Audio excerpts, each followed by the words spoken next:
Hi, everybody. Welcome back. New viewers, thank you so much for visiting. My name is Stella. This is Heart of God Healing. If you'd like more information, please do be sure to check out the About section. Please like, share, subscribe, hit the notification bell, all that good stuff if you like the content. So before we get going today, I just want to give another shout out to Evan Toth and WFDU for playing my cover mashup of George Harrison's Give Me Love, Give Me Peace on Earth and My Sweet Lord on his great retro show this morning. It was so much fun to hear Adam Ant, The Police, Genesis. It was great. And it was really nice that Evan was able to incorporate the song, especially considering Harrison's birthday last week. So thank you. Thank you to all the musicians who recorded the song, and to Phil Vallee for the album cover. It was a lot of fun. That WFDU and 89.1, great station. So thank you. So I'm always thinking of new topics, right? And usually and mostly they are personal to me, whether it's a personal situation or social situation, whatever it is. Usually something that touches me, in a serious way. So thank you always for listening. So the title of this video is You Need to Get Off of One Ride to Get on Another. And I do have to tell you a personal situation. And I think probably a lot of you can relate to this, whether it's a friendship, a romantic relationship, whatever it might be. So this is a bit personal, but I will tell you, it's something I've been going through for about 2 years, actually. And only last week did I really realize the importance of getting off one ride to get on another. And I'll explain what I mean. Let me know, please do comment. I would love to hear if you want to share your personal story, if, whatever would be great. And actually, if you have any topics that you'd like me to talk about, that would be fun too. So thank you. So I was in a relationship for a long time, and I'm a Scorpio, which means even if it breaks our heart, if it's over, it's over, However, if the person comes back and lures you back in, it takes two to tango, certainly. You can choose to be where you are. You don't blame the other person, right? You choose to experience what you're experiencing. But as a Scorpio, we usually, for us, when it's over, it's over. But if there's another chance to make something right, or another chance, for something to be made right, we usually, I know I do, I will take it. And maybe that's my Pisces moon. I'm really forgiving and very, sometimes naive, rose-colored glasses, I think they call it, right? You're hopeful, certainly if you wanted something to work out. So I found myself almost on a hamster wheel, let's put it that way. And, you go back and you're fine. Initially, you're fine with, okay, it is what it is. Let's just stay here until it gets better or something else comes along. Whatever, you get hopeful. So you hang in there and you hang in there. And then you walk away again, right? And then the person comes back again.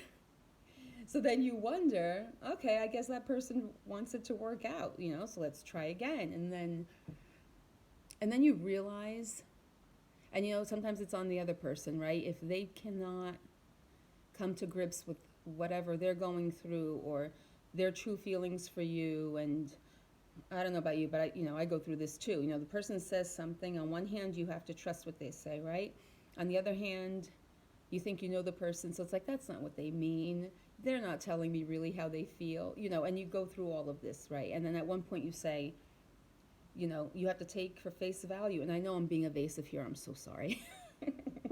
But you get to the point where it's like, the person has to be honest. And if this ride is going nowhere, or you're just tired of being on it, or you're tired of being patient, you need to get off. And this is what I've realized actually in the last 5 days. Or I don't know why I said 5 days. That's funny.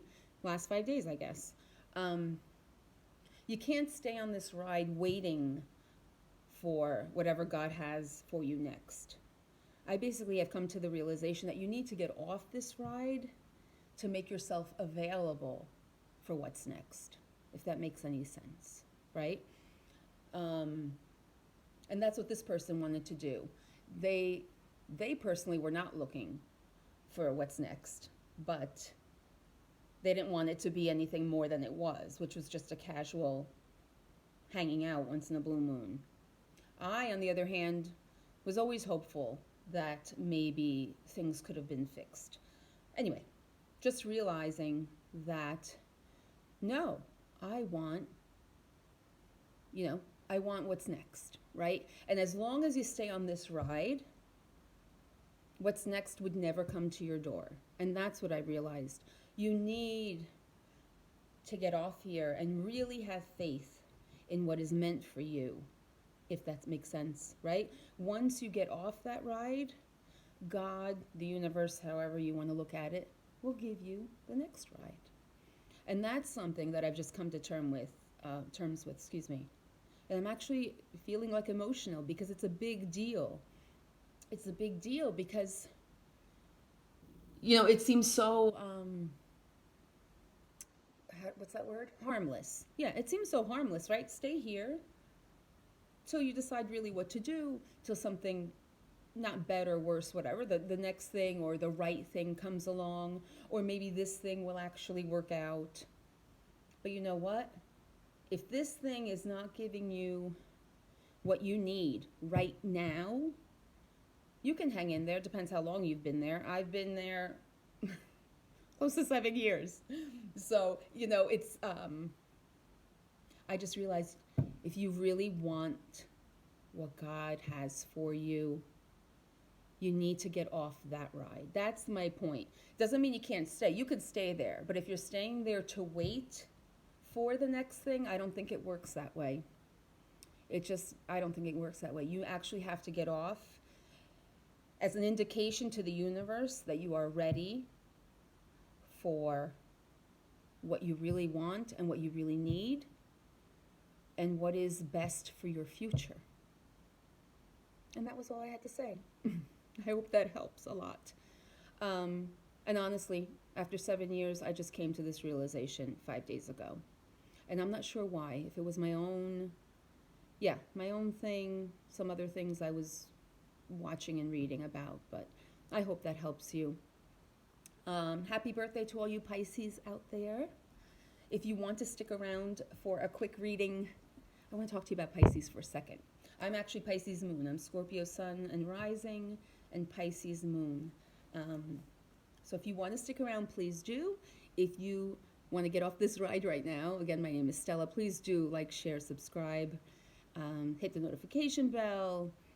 Feel free to send me any topics, comments that you'd like. Okay. Oh, if anyone wants a healing, a reading, it's info@heartofgodhealing.com. Okay. Thanks. So Pisces is from February 19th to March 20th, right? And those of you who don't know, right? We have so many planets in our different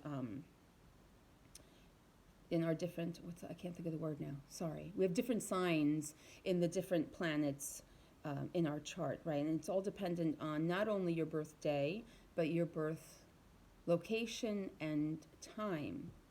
And you can find out cafeastrology.com, free birth charts. Very, very interesting. And I know I've said this a million times. I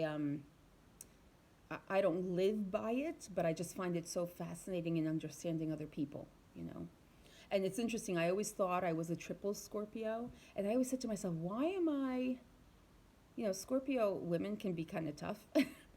But I can be very emotional, very compassionate, very forgiving. And it was many years ago that I realized I was a Pisces moon. And one of, actually, the attributes of being a Pisces is compassion. I'm just going to read you like 2 paragraphs and then do a 3-card reading, okay? So just as the first sign of the zodiac, Aries, represents a new beginning, so the 12th and last sign, Pisces, is the end of the circle, the sign of eternity, reincarnation, and spiritual rebirth. Many astrologers say that Pisces is a link to the spirit world and that You who are born under this sign are old souls, for they believe, Pisceans, to have experienced other lives in the past. And I must say to you about my personal situation, yeah, I was told about that too, if you believe in past lives, which make, just so you know, which make those kind of relationships even harder to leave. So please, if you've experienced that, let me know. That'd be really cool to hear back, to hear from you. Pisceans have an otherworldly quality. In mystical terms, you are described as being half body, half spirit, pulled between material existence and spiritual concerns, possessed of the knowledge that you will never be entirely at home in the real world. Like natives of the other water signs, Cancer and Scorpio, you have the ability to see deeply into the human psyche. Subtle and intuitive, you are born with the gift of prophecy and may even become involved in the occult, ESP, and spiritualism. If you get a hunch, others would be wise to pay attention. So just a little lesson there, if you're interested. I feel like I want to keep talking to you about that, actually. And it's interesting because I'm a Catholic, and we were taught not to believe in all this, and I find it fascinating. And I think it's all, and I've said this before if you've seen my other videos, it's all a connection to God too. God talks to us, when you through prayer and meditation, signs, sometimes, and I ask God for a sign, and I turn on the radio and I hear a particular song. I do the same if I need to connect with my deceased father. I actually have a friend, and I don't know if you've ever experienced this too. I have a friend who passed away, and once I had a question, and a feather, honestly, a feather just flew right in front of me. I was actually at a gig, and there was a little feather, and that's a sign of spirit talking to you as well. And I don't know if you've experienced that as well. I think I'm taking a risk talking about all of this on YouTube, but I just love it. I just love it, and thank you for letting me share it with you. So just 3 cards for Pisces, since it is your birthday month. And we'll do past, present, and near future, okay? Just 3 cards. I'm not going to clarify anything unless I'm stumped. So past, present, and near future for Pisces.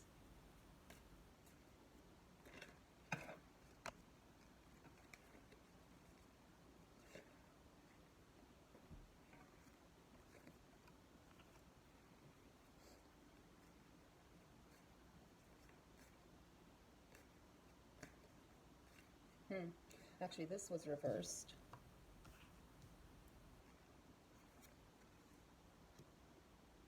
Interesting. This is almost personal to me. I'm so sorry, but let me know if this works for you.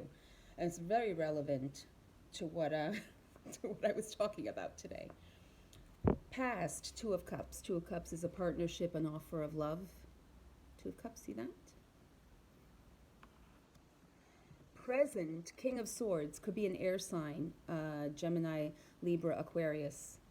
And just because we're getting personal, the person I'm talking about is Libra. A King of Swords upright is someone very strong, very knowledgeable. Any king is very knowledgeable. And swords are very cerebral, whereas cups are more emotional. Reversed is a King of Swords who's not too happy. And in fact, near future, 10 of Wands, a burden. So personally, that hits home for me because, again, I can't believe I'm being this personal with you, but, I don't think the person was happy with the decision I made, right? So I don't know if this relates to you. So in the past, you had a partnership, a romantic situation, a loving situation. Present, somebody's very upset. Could be you, right? And in the near future, 10 of Wands is a burden, upset, something you need to get through. The good thing about 10 is that that's the end. So in this case, it's the end of the burdens, right? So after that would come a new beginning, possibly healing, possibly a revelation. I don't know. So Any questions, feel free. info@heartofgodhealing.com. You can find me on Facebook too, Stella Crispo, Crispo. Thank you again to everyone for your support in all capacities. Love you. God bless you. Okay, and I'll see you soon. Bye.